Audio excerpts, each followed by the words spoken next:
Many parents have encountered the situation whereby their child started out very interested in picking up music lessons for the piano, violin, cello or saxophone. However, the child soon loses his or her interest. Imagine the surprise of the parent and the heartbreak of losing a lot of money they have invested in the child's private music lessons and music instruments.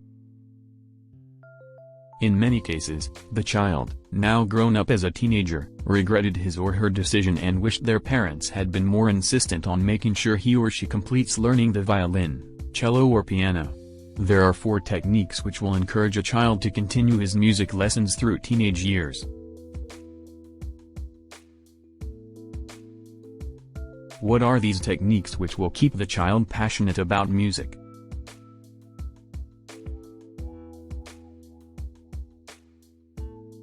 Enroll your child in group classes many times. Parents start their children on private violin or cello lessons and soon after, the child declares that he or she wants to quit. However, with a friend or in a group, the child develops his interest faster.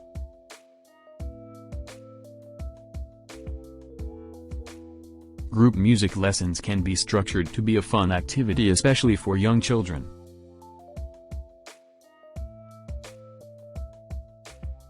It is true that children who take music lessons in a group tend to acquire the interest in the instrument, since they view that the weekly classes are fun get-together with their friends.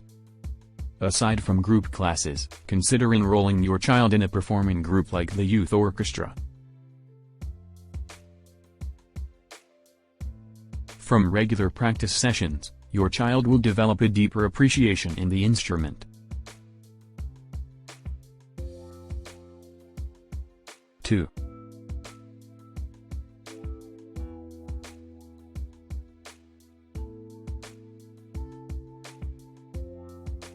Be encouraging. Children thrive on encouragement.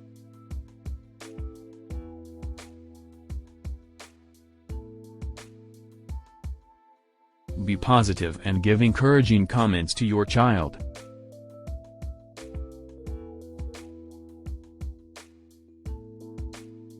Try not to shout or stress your child out when he or she is not picking up the instrument at the desired pace.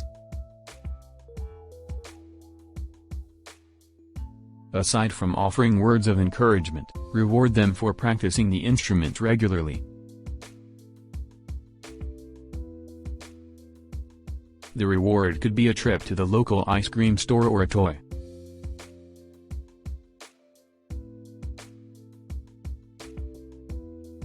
For teenagers, you may want to be flexible in terms of how long they practice every day.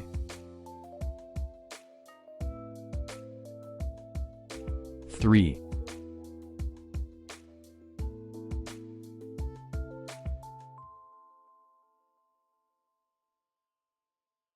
Do not cram their schedule. It is natural for any parent to wish that their child excel in everything they do.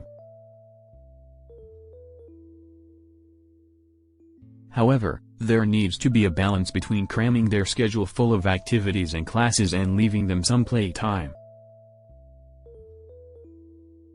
If you wish for your child to excel in playing a music instrument, pick one instead of several so that your child can focus.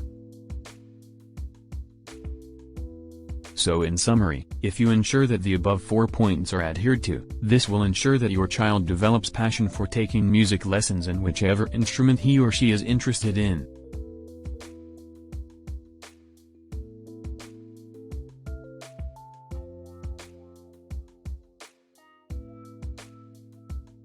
According to the poet, when the feelings are supported by the natural language, they become more charming. Otherwise, language that is relying on chosen words looks to be artificial, as adopted by the classical poets for the upper or educated class. Such factors come out when one matches the language of classical poets with that of romantic poet. We don't deny that the classical poem lacks feelings. There are feelings which are clothed with difficult language, and the major portion is filled with artificial agents. William Wordsworth also insists on the value of message. According to him, nature keeps values and laws which are common for all.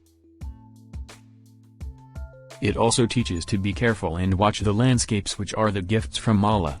It also leads to see the setting and unity of the natural objects. They are also the source of pleasure and don't pay attending to hatred. The poet selects topics from the nature and infuses moral values in order to convey them easily to the readers. It is rightly said poetry divorced from morality is valueless. Our people mostly side with democracy, and the same thing is found in William Word's poetry because of giving preference to rustic life.